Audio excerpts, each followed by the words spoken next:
सारणी में कौन से परमाणु संख्या वाले तत्व 11 से 18 समूह में रखे जाते हैं? तो परमाणु संख्या 3 वाले जो तत्व हैं यह 11 से 18 समूह में रखे जाते हैं। अगला सवाल की ब्लीचिंग पाउडर में कौन ब्लीचिंग एजेंट के रूप में विद्यमान होता है? तो ब्लीचिंग पाउडर में ब्लीचिंग एजेंट के रूप में जो है यह क्लोरीन विद्यमान होता है। कौन सा? क्लोरीन। अगला सवाल, निम्न में से कौन एक हैलोजन है? तो फ्रेंड्स यहाँ पे ऑप्शनल जो क्वेश्चन थे उन क्वेश्चनों को भी यहाँ पे आप लोगों के सामने ऐड कर दिया गया है, क्योंकि यह क्वेश्चन जो है काफी इंपॉर्टेंट रहते हैं। तो निम्न में से कौन सा एक हैलोजन है? तो यहाँ पे ऑप्शन दिए गए थे सोडियम, क्रिप्टॉन, मैग्नीशियम और क्लोरीन। तो यहाँ पे ऑप्शन नंबर 4 सही हो जाएगा।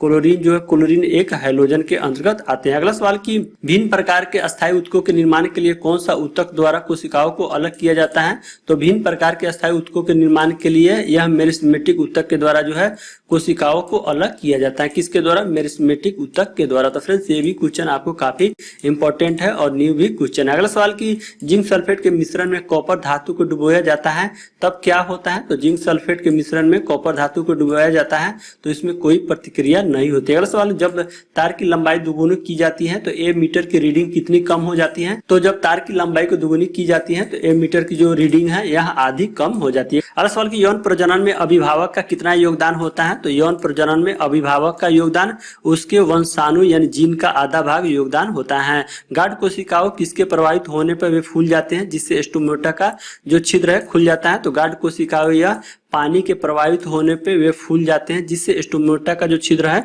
वह खुल जाता है। अगला सवाल की वनस्पति तेल के हाइड्रोजनेशन में उत्प्रेरक के रूप में किसका प्रयोग किया जाता है? तो वनस्पति तेल को हाइड्रोजनेशन में उत्प्रेरक के रूप में जो है निकेल का प्रयोग किया जाता है। किसका? निकेल का। अगला सवाल की लहसुन किस प्रकार का पौधा है? तो लहसुन जो है एक बीज पत्री पौधा है। किस प्रकार का पौधा है?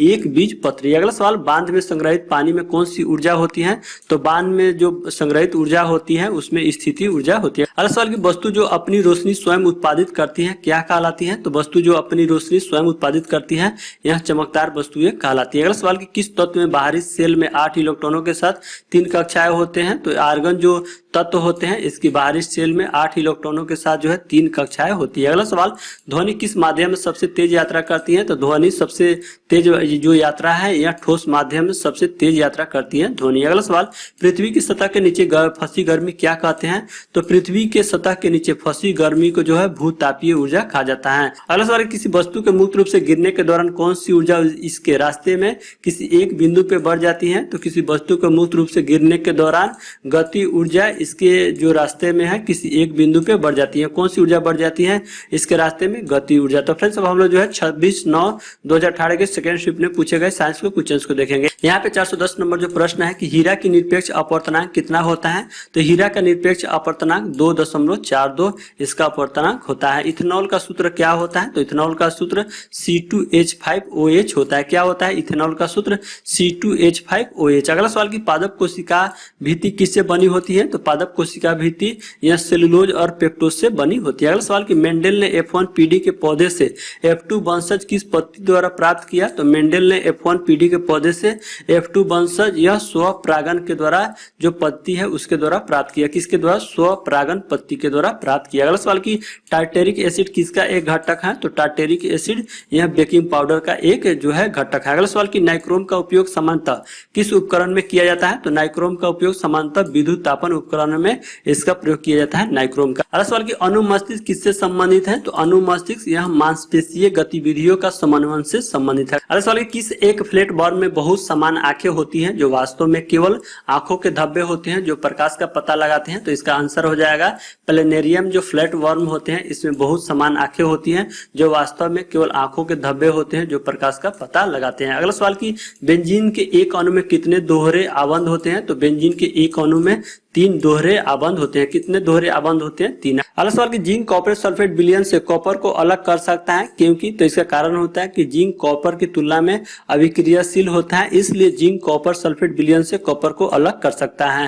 अगला सवाल की आधुनिक आवर्त सारणी में परमाणु संख्या 19 से 36 वाले तत्व किस आवर्त में रखे जाते हैं? तो आधुनिक आवर्त सारणी में परमाणु संख्या 19 से 36 वाले जो तत्व हैं इसे आवर्त 4 में रखा जाता है। अगला सवाल की के कोष में समावित किए जा सकने वाले इलेक्ट्रॉनों की अधिकतम संख्या क्या होती है? तो K कोष में समायोजित किए जा सकने वाले इलेक्ट्रॉनों की अधिकतम संख्या 2 होती है। कितनी होती है? 2। अगला सवाल की अस्थि कोशिकाएं एक हार्ड मैट्रिक्स में अंतः स्थापित होती हैं जो किससे बना होता है? तो यह कैल्शियम और फास्फोरस से बनी होती है। अगला सवाल की जब तत्वों का परमाणु भारों के बढ़ते क्रम में व्यवस्थित किया जाता है तो बीच वाले तत्व का परमाणु भार अन्य दो तत्वों के परमाणु भारों का लगभग औसत होता है। इस नियम को जाना जाता है, तो इस नियम को जो है डोबेराइन के त्रिक नियम के रूप में जाना जाता है। किस नियम के रूप में जाना जाता है? तो डोबेराइन के त्रिक का नियम। अगला सवाल की प्रतिबल का प्रभाव किस पे निर्भर करता है? तो प्रतिबल का प्रभाव यह क्षेत्रफल पे निर्भर करता है। अगला सवाल की इका सिलिकॉन को किस रूप में जाना जाता है?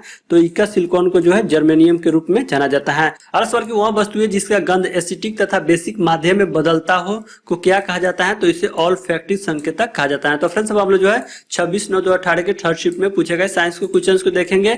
यहाँ पे 427 नंबर जो प्रश्न है कि जब सोडियम सल्फेट समाधान बेरियम क्लोराइड के विलयन के साथ मिलाया जाता है तो क्या बनता है?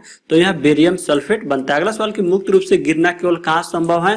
तो मुक्त रूप से गिरना केवल यह निर्वात में संभव है। अगला सवाल की सर्किट में श्रृंखला में प्रतिरोधक जुड़े होते हैं, सर्किट के माध्यम से धारा का मान क्या होता है? तो सर्किट में श्रृंखला में प्रतिरोधक जुड़े होते हैं तो सर्किट के माध्यम से धारा का जो मान होता है एक ही रहता है। क्या रहता है? इसका मान एक ही रहता है। अगला सवाल की थायरॉक्सिन के संश्लेषण के लिए किसकी आवश्यक है? तो थायरॉक्सिन के संश्लेषण के लिए यहाँ आयोडीन की आवश्यकता होती है। अगला सवाल की मेंडल के नियम केवल तभी लागू होते हैं जब क्या हो? तो मेंडल के नियम तभी लागू होते हैं जब माता पिता शुद्ध प्रजनन हो। क्या हो? माता पिता शुद्ध प्रजनन हो। अगला सवाल की ज्वाइंट पे हड्डी की सतह को कौन मुलायम करता है?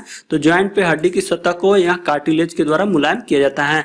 कैल्शियम सल्फेट हेमीहाइड्रेट को किस रूप में जाना जाता है? तो कैल्शियम सल्फेट हेमीहाइड्रेट को यहाँ प्लास्टर और पेरिस के रूप में जाना जाता है। अगला सवाल की ओमिक उपकरणों का वर्तमान वोल्टेज ग्राफ किस रूप में है? तो ओमिक उपकरणों का वर्तमान वोल्टेज ग्राफ यहाँ रैखिक ग्राफ के रूप में होता है। किस रूप में?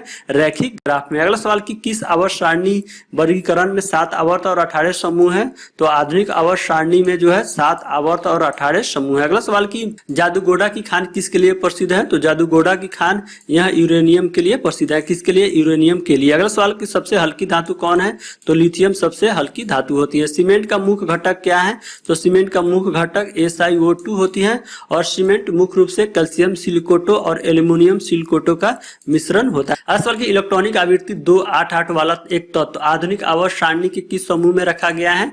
तो इसे 18वें समूह में रखा गया है। अगला सवाल की किस यौगिक में एक कार्यात्मक समूह के रूप में बॉन्ड OH होता है? तो ब्यूटेनॉल जो यौगिक होता है इसमें एक कार्यात्मक समूह के रूप में बॉन्ड OH होता है। अगला सवाल की कुछ पौधों के जड़ों, उपजी और पत्तियों की किस प्रक्रिया के माध्यम से नए पौधे में विकसित होते हैं? तो यह वनस्पति प्रचार प्रक्रिया के माध्यम से जो है नए पौधे में विकसित होते हैं। अगला सवाल की द्रव्यमान और वेग का गुणनफल क्या कहलाता है? तो द्रव्यमान और वेग का गुणनफल यह संवेग कहलाता है। अगला सवाल की कौन सा ऊतक हमारे मुंह की आंतरिक अस्तर को बनाता है? तो यह सरल स्क्वैमस एपिथेलियम ही है, यह हमारे मुंह की आंतरिक अस्तर को बनाता है।